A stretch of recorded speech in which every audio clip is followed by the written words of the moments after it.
Jennifer Silene, 11 anos. Naquele dia, Jennifer não foi para a escola porque ficou com medo de passar pelo túnel frequentado por usuários de drogas. Estava sentada na porta de casa conversando com colegas quando policiais e a paisana entraram atirando na estreita viela da favela onde morava. Foi tarde para realizar o sonho de comprar uma casa com piscina para a família ou se inscrever nas aulas de basquete. Cauã Peixoto, 12 anos. Cauã achava tão bonita a farda dos policiais militares que quando crescesse queria ser um deles. Talvez por isso, quando os viu vindo pela rua no caminho da lanchonete, respondeu ao amigo que o alertou: "Eu não vou correr, não sou bandido." Cauã Rosário, 11 anos. Um dia antes de ser baleado, Cauã fez uma espécie de despedida. "Obedece a mamãe, respeita a mamãe", disse enquanto beijava e abraçava sem parar o irmão caçula, no caminho de volta da escola, emendando depois um "Eu te amo, mãe." Foi no mesmo trajeto que ele foi atingido em maio de 2019 andando de bicicleta. Cauê Ribeiro, 12 anos. Aos 11 anos, Cauê comprou sua primeira caixa de balas para vender na rua. O dinheiro pagaria chuteira e uniforme para que continuasse jogando futebol todo dia na escolinha, até virar profissional e conseguir tirar sua mãe do morro. Morreu baleado na cabeça aos 12 anos, enquanto subia a rua de casa com um amigo depois de vender suas balas. Agatha Vitória, 8 anos. Balé, inglês, xadrez e matemática estavam entre as atividades da menina, que também se esbaldava com massinha, tinta guache e lápis de cor. "Mãe, eu vou ser veterinária", dizia ela até mudar de ideia e querer ser jardineira. Sonhos que foram interrompidos quando foi atingida nas costas quando estava dentro de uma Kombi que transitava pela fazendinha, no Complexo do Alemão. A polícia não chegou à autoria do crime em nenhum desses casos. João Pedro, 14 anos. Segundo seu pai, João falava que queria terminar os estudos, fazer faculdade de Direito, se formar advogado e ter uma vida digna. Ele era um garoto muito responsável com os estudos, um filho exemplar. Ele estava na casa da tia, brincando com amigos, quando todos foram surpreendidos por uma invasão da polícia. Dos 70 disparos realizados na casa, um atingiu fatalmente o garoto. Esses são os rostos de algumas das crianças que morreram entre o ano passado e esse ano, vítimas da violência, todas pretas. Dia 23/4, Ahmaud Arbery, Estados Unidos. Assassinado enquanto se exercitava correndo. 2 moradores, um deles policial, armados, alegaram estar atrás de um criminoso do bairro. Dia 23/4, David Nascimento, Brasil. Levado por uma viatura enquanto esperava entrega de comida e encontrado morto no dia seguinte com sinais de tortura. Dia 20/5, João Vitor, Brasil. Baleado durante uma entrega de cesta básica em seu bairro. Dia 25/5, George Floyd, Estados Unidos. Sufocado por um policial durante uma abordagem, avisou: "Não consigo respirar." Esses assassinatos ocorreram num período de 40 dias por forças policiais. Todos esses eram homens pretos, que foram assassinados, na sua maioria, por pessoas brancas. A minha ideia é que o tema desse vídeo hoje fosse outro. Eu não pude me aprofundar tanto nesse assunto, mas eu achei mais urgente e que precisava ser falado disso agora. E é um assunto que, pra mim, é muito difícil de falar, porque às vezes eu penso que poderia ser qualquer pessoa da minha família, ou até mesmo eu.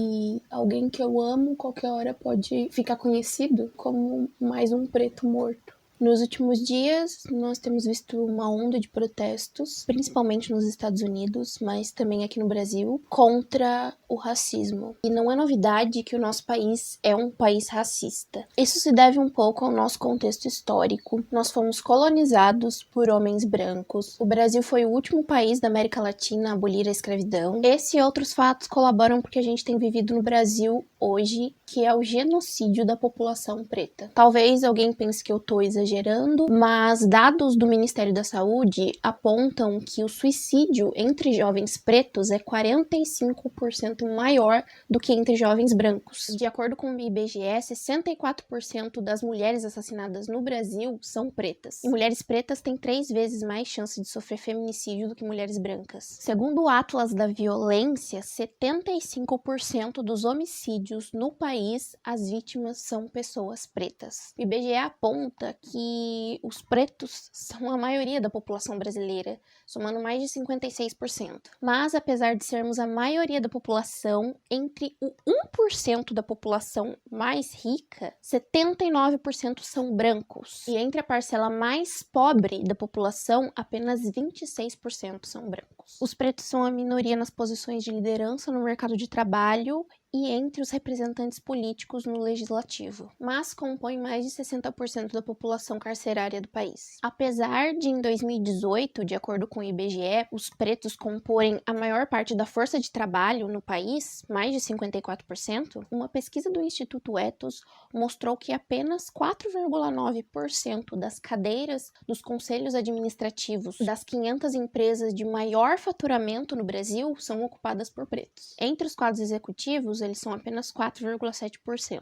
Na gerência, apenas 6,3% dos trabalhadores são pretos. Nas eleições de 2018, apenas 24% dos deputados federais e 28% dos deputados estaduais eleitos eram pretos. No judiciário, a imensa maioria dos magistrados são brancos, mais de 83%. Nos tribunais superiores, o número é ainda pior. Tribunal Superior de Justiça, Supremo Tribunal Federal, Tribunal Superior do Trabalho, Tribunal Superior Eleitoral e Superior Tribunal Militar. 1,3% se declaram pretos e 7,6% pardos. Em toda a história, apenas 3 pretos ocuparam uma cadeira no STF. Os números escancaram o racismo no nosso país. Os pretos são a maioria, mas são os mais pobres. Os pretos são a maioria, mas são a minoria em posições de poder. Os pretos são a maioria, mas também são os que mais morrem. Nós somos a maioria, mas não temos visibilidade, a não ser quando se trata de violência e crime. Aí nós somos a maioria. Recentemente teve um protesto aqui no Brasil e uma mulher branca carregava um taco de beisebol. Ela foi escoltada por um policial, escoltada e protegida de outros manifestantes. E um manifestante estava filmando e alguns perguntaram: policial, ela pode estar carregando isso? Isso não é considerado arma branca? E em determinado momento, um manifestante pergunta para o policial: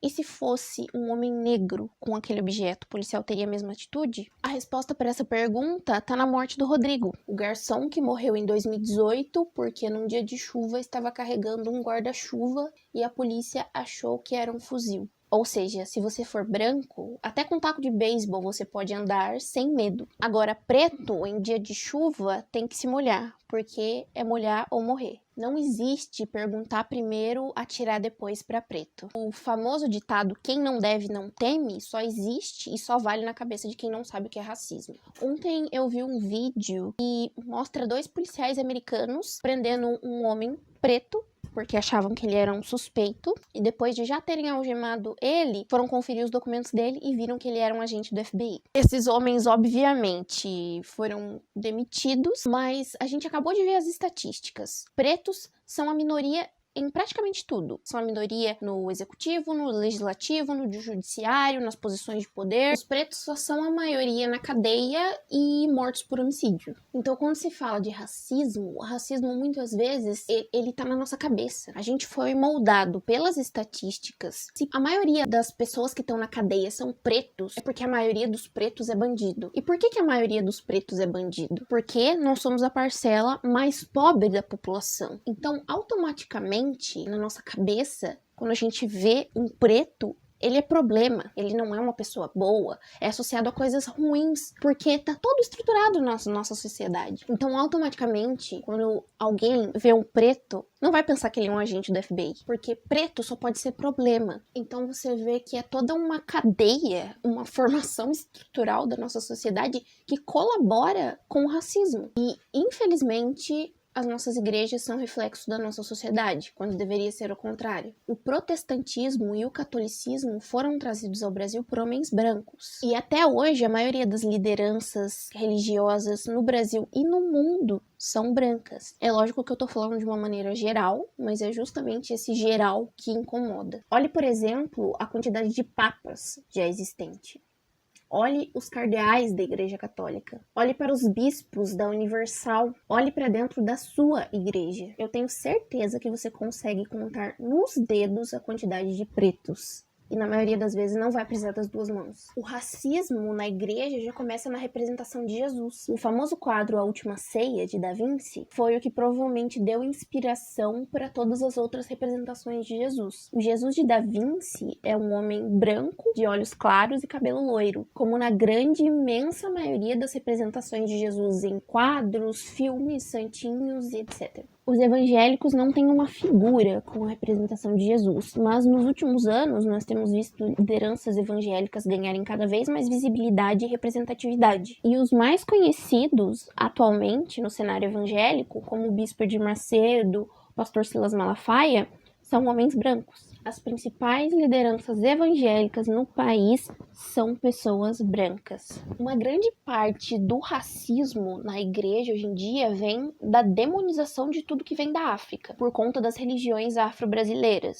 A Fabíola Oliveira, que é uma educadora social evangélica, faz uma comparação bem interessante. Quando, por exemplo, o filho de um irmão da igreja escolhe Thor como tema da festa de seu aniversário. Ninguém vê problema nisso, mas não lembram que Thor é o deus nórdico do trovão. E no candomblé também existe Xangô, que é o orixá do trovão. Agora imagine como seria se o filho da irmã ou do irmão resolvesse fazer uma festa para Xangô. Portanto, tudo que vem da cultura grega, da cultura europeia, não tem tanto problema. Uma festa com o tema do Percy Jackson, dos deuses gregos, uma festa para Odin, para Thor, tudo bem. Agora, tudo que vem ou está relacionado à cultura africana é demoníaco. Em um artigo da Morgane Laure Reina, intitulado Pentecostalismo, Questão Racial no Brasil, Desafios e Possibilidades de Ser Negro na Igreja Evangélica, é retratado pela pastora Valdicéia de Moraes Teixeira da Silva, presidenta da Aliança de Negros e Negras Evangélicos no Brasil, a ANEB, o caso de uma fiel de outra denominação que resolveu parar de alisar o cabelo e fazer tranças. E durante um culto público, o pastor a expôs e a denunciou para a comunidade inteira por ela ter trançado seu cabelo e assim ter cedido ao demônio. Morgana coloca esse relato como típico da demonização da herança cultural africana. E para ela ainda, o preto é aceito numa comunidade evangélica se e somente se ele abandona o que faz dele preto. O artigo ainda conta a história de uma outra fiel de uma igreja presbiteriana que fundou com algumas amigas uma banda de música de percussão e que ela queria muito levar essa banda para a igreja, mas poucas igrejas aceitaram, porque acharam que tinha a ver com raízes africanas. E de acordo com as palavras dela, para eles isso é coisa demoníaca. A pastora Valdicéia ainda conta que sempre quando surge uma denúncia desse tipo para a ANEB, de discriminação dentro de uma igreja, eles fazem o seguinte: eles vão até a vítima e dão a opção de irem com ela no próximo culto. E vão todos caracterizados, com turbante, mante de preto, sentam todos nos primeiros bancos, de frente para o pastor e colocam a vítima no meio. Assistem o culto, normalmente sem falar nada, e no final do culto, ela, como presidente da ANEB, vai até o pastor e fala: pastor, chegou para nós a denúncia da nossa irmã fulana de tal. Ouvimos dela, agora queremos ouvir do Senhor. E quando o pastor termina de falar, elas falam: pastor, segundo a lei tal, o que o senhor fez é crime e nós já demos a opção para a vítima da gente ir com ela até uma delegacia denunciar o senhor por discriminação, preconceito e racismo. Ou o senhor abre a igreja na semana que vem para que nós façamos um fórum sobre discriminação, preconceito e racismo na igreja protestante, onde eles falam sobre a legislação atual, sobre racismo na Bíblia. No final, abrem para debate e o pastor se retrata publicamente na frente de todos. E dão essas duas opções para esses casos, e é óbvio qual dos dois o pastor escolhe, né? Eu acho de extrema importância existirem pessoas como a pastora Valdiceia que lutam pro fim do racismo dentro da igreja. Mas a questão que fica é por que essa luta ainda é necessária em lugares onde, teoricamente, existe o entendimento do amor ao próximo que Jesus tanto pregava? Que o amor ao próximo, atualmente, não é o que mais está em foco.